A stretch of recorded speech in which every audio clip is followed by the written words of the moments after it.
C'est logique, on le sait ce qui va se passer les gars. On sait très bien que le Barça, faut pas marquer trop tôt contre eux. Faut pas marquer trop vite. Si tu marques trop vite contre ce Barça, même si c'est vrai hein, que c'était une équipe complètement B, et la majorité des équipes qui jouent les matchs de Ligue des Champions, Arsenal a perdu, Paris a perdu, l'Inter j'ai pas vu, et je sais pas s'ils ont joué ou pas encore, mais et le Barça a gagné. Qu'est-ce qui s'est passé? Le Barça, avec une équipe B, s'est fait piéger, parce qu'en face, en vrai, ça cherchait les contres, comme la majorité des équipes contre le Barça. Ils se sont bien débrouillés, il y a eu un peu de réussite, faut pas tomber sur Ter Stegen, les gars. La balle, elle est tirée, contrée, franchement, c'est le truc parfait, chanceux, qui n'arrive qu'une fois tous les je sais pas combien de temps. Alors, à moins que Ter Stegen doit anticiper que le ballon va être contré et arriver derrière au deuxième poteau, donc il doit d'abord reculer, alors que s'il la cadre et qu'elle n'est pas contrée, il y a but, donc le gardien ne peut rien faire. C'est vraiment un manque de chance de fou. Mais voilà, on savait, enfin, comme je vous l'ai dit sur Insta, les gars, n'hésitez pas à rejoindre, c'est dans la description. Le Barça, tu marques tôt contre eux, ça va te pousser obligatoirement à reculer 2 fois plus et eux à pousser 2 fois plus, ce qui fait que tu vas être 2 fois plus dominé, à moins que à chaque fois tu aies la chance de contrer et de remarquer, chose qui a eu lieu avec l'Inter, qui n'est pas spécialement de la chance cette fois, mais c'est quand même une grande équipe, hein, c'est stratégique, etc. Mais hormis ça, le Barça, même à 2-0 mené contre l'Inter, il remonte. Cette année, en fait, remonter au score, je l'ai dit la dernière fois, remonter au score n'est pas un problème pour eux. Remonter au score, c'est devenu une norme. Pourquoi? Parce qu'en fait, la psychologie de ce club, je dois me répéter les gars à chaque fois, je dois me répéter, mais c'est vrai. La psychologie de ce club, elle est très simple. On ne réfléchit pas à combien de buts tu vas encaisser cette année. On n'est pas là pour être la meilleure défense. On est là pour battre tout le monde. Donc le Barça, là, a tenté de faire tourner, parce qu'il y a obligation de faire tourner, c'est le match de ta saison l'année prochaine, qui te rapprochera possiblement d'une forte chance de faire le triplé pour le Barça. Donc tu joues avec beaucoup de remplaçants, tu as testé des nouvelles choses, mais étant mené au score, tu as été dans l'obligation de faire rentrer les Avengers. Un Avengers de 17 ans, normalement il est fan des Avengers, le mec c'est devenu un Avengers. Lamine Yamal, le mec, la caméra, truc qui se prépare, les coéquipiers le regardent et tout, 17 ans, jamais vu ça. Genre en mode comme si, ça y est, Superman, mets ta tenue, vas-y, il va falloir que tu sauves tout. C'est fou, tu te dis que le match à l'avance, tu le sais. Tu sais. Mais qui parmi vous, allez, dites-le moi dans les commentaires, soyez honnêtes. Qui parmi vous, en ayant conscience que ça y est, tu vas faire rentrer Lamine Yamal, Rafinha, etc., qui parmi vous se disait ils vont pas gagner, ils vont pas remonter? Honnêtement, quand tu fais un match dans le terrain adverse avec ce genre d'individualité, quand elles sont sur le terrain, tu leur prends même pas en compte le score et que tu leur dis les gars, comme d'hab les gars, c'est l'autre qui réfléchit en face, c'est pas toi. Parce que si tu te rates, même le coach ne sera pas dégoûté de toi. Tu fais ce que tu dois faire. Des fois, ça passera pas. Peut-être que ça passera tout le temps cette année. Peut-être que l'année... Enfin, cette année aussi, il y a des moments où c'est pas passé. Mais que ça passe ou pas, c'est le schéma, c'est leur tactique et ils la respectent. Ça passe pas, on est dégoûté, mais on a fait ce qu'il fallait. À l'inverse de, des fois, certaines équipes dont je tairai le nom, n'ont pas de tactique, et quand ça passe pas, c'est honteux. Mais oui, faut le dire. Faut le dire, les mecs. Donc là, ce Barça est dans une cohérence. Sinon, les gars vont être fatigués. Donc, du coup, ton Ferran Torres, qui est devenu Ferran Superstar Torres, qui joue énormément ces derniers temps, aujourd'hui, quand tu arrives face à Valladolid, tu es obligé de le mettre sur le banc et de mettre en attaque un boy comme Pau Victor. Ton Lamine Yamal, t'as pas trop le choix. C'est un top player, il a 17 ans, il est très très fort. Il a l'opportunité peut-être de jouer face à son ami d'enfance, Aznou, qui joue au niveau de Valladolid.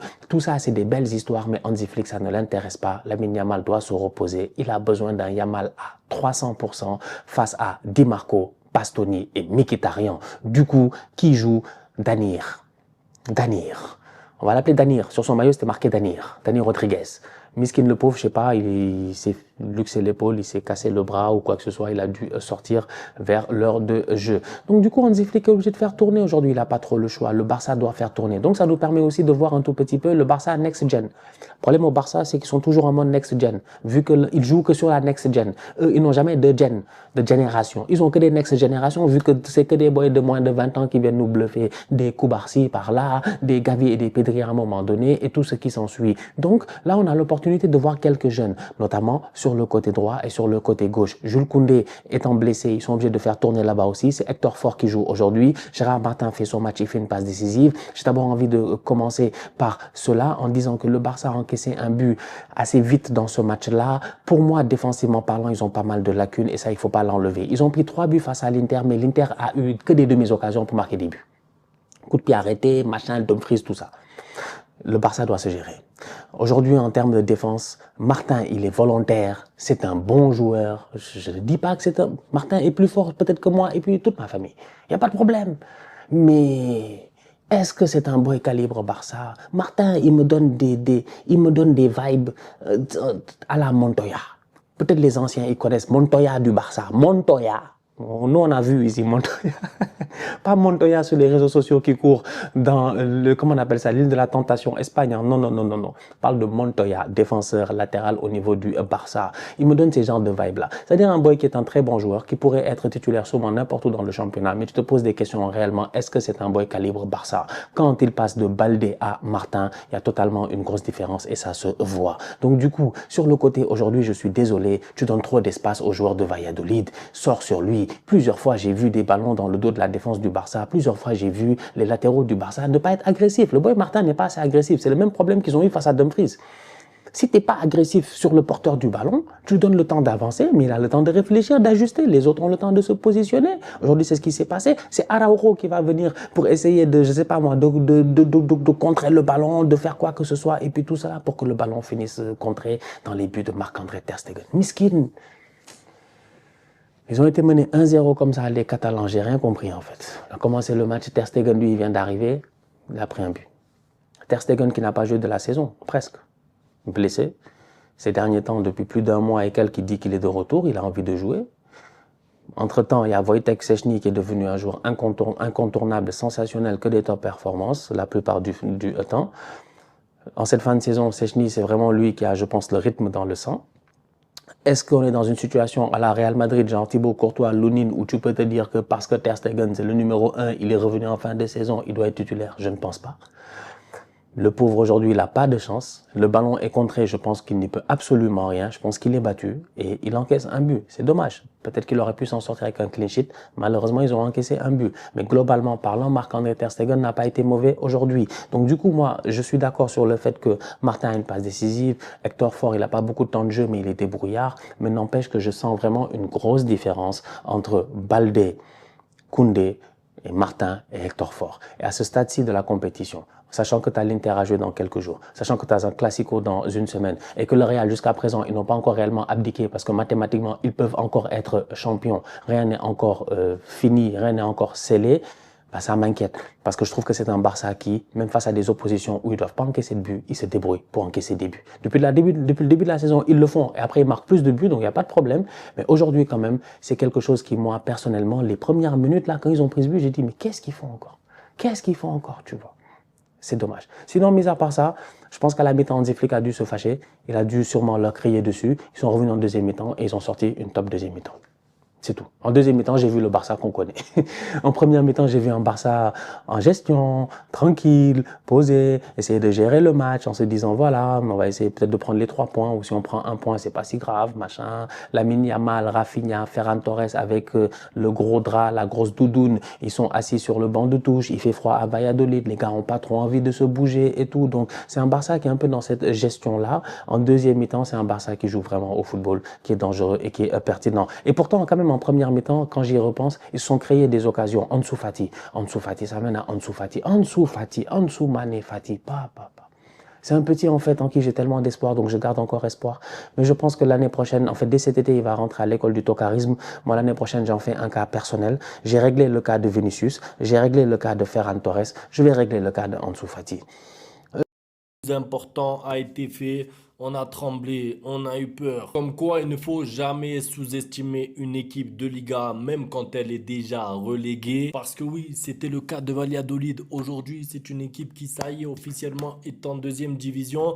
Et moi, j'avais vu sur Twitter un peu, je crois que c'est Zach Nani notamment. Contre Valladolid, il faut qu'ils envoient l'équipe Z, frère. Vraiment. Il faudra mettre l'équipe Z contre Valladolid. Il faudra mettre l'équipe Y contre Valladolid.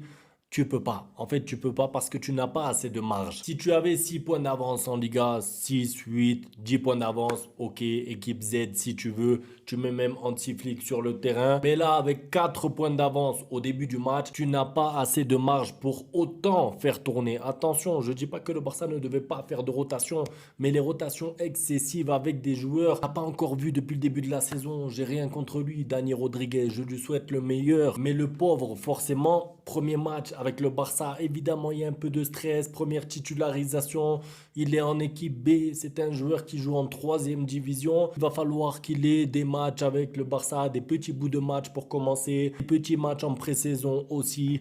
Tu peux pas mettre une équipe C avec, en plus, des joueurs qui n'ont pas encore joué avec le Barça, plus Ansu Fati qui a joué 2 matchs dans l'année. C'est trop difficile parce que même si tu joues contre Valladolid qui est, on va pas se mentir, faible et déjà relégué, tu prends le risque de tomber sur un match piège. Parce que il y en a qui oublient que pour Valladolid, c'est leur match de la saison. Pour eux, en fait, c'est le match où ils peuvent briller et permettre peut-être à leur carrière, je vais pas dire de décoller, mais il y a des joueurs qui vont essayer de rester en Liga. C'est-à-dire que parmi tout l'effectif de Valladolid, il y en a qui vont descendre en 2e division et qui vont rester avec Valladolid. Mais parmi tous les joueurs, il y en a 2-3 qui visent à rester en 1re division, à Osasuna, à Mallorca, à, je sais pas, Getafe. Il y en a qui espèrent avoir de la continuité en Liga. Donc qu'est-ce qu'ils vont faire quand ils vont jouer contre le Barça? Ils vont tout donner, ils vont essayer de se montrer. En plus, leur stade est plein. Je veux dire, vraiment, c'était typiquement le match piège où tu peux perdre la Liga. Si tu ne prenais pas les 3 points aujourd'hui, en tout cas,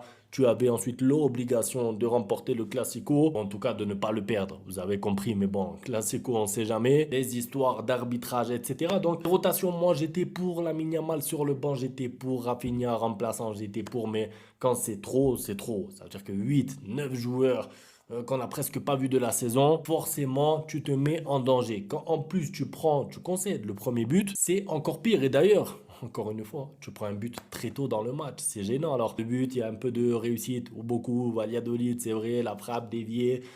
Voilà, est-ce que Ter Stegen doit sortir? Ça m'avait pas manqué d'employer le mot Ter Stegen dans les débriefs, je vous mens pas. J'ai pas envie de mettre le but que de sa faute, mais la réalité c'est qu'il peut faire mieux, je pense, juste avant le tir. Pas sur le tir, parce qu'il est dévié et tout, c'est difficile. Mais en fait, juste avant que ce tir soit dévié, il y a 2 centres qui passent très proches de Ter Stegen et Match sur 6, je n'étais pas en train de rêver, mais c'est réel, les amis, je suis pas en train de rêver. Gérard Martin a terminé homme du match aujourd'hui. Franchement, je suis choqué. En même temps, vu l'équipe de bras cassés que le FC Barcelone avait aujourd'hui en première mi-temps, c'est normal qu'il ressorte homme du match. Victoire du FC Barcelone aujourd'hui, 2-1 face à une équipe de Valladolid qui est déjà reléguée. Ils sont derniers du championnat. Et je pense que là, le Barça avait affaire à l'une des pires défenses, si ce n'est la pire défense de Liga ces dernières années, parce qu'ils ont encaissé 83 buts cette saison. C'est énorme. Pour faire simple, aucun club n'a encaissé autant. Je sais pas s'ils jouait sans gardien depuis le début, mais en tout cas, c'est fort. Et moi, ce qui m'étonne dans tout ça, c'est même pas le nombre de buts encaissés, c'est la façon dont ils ont joué face au FC Barcelone aujourd'hui, parce qu'ils m'ont donné de l'espoir, de faux espoirs finalement. Et c'est tout ça là même qui m'énerve chez le FC Barcelone. C'est même pas Valladolid le problème, parce que Valladolid aujourd'hui, je voyais plein de personnes sur Twitter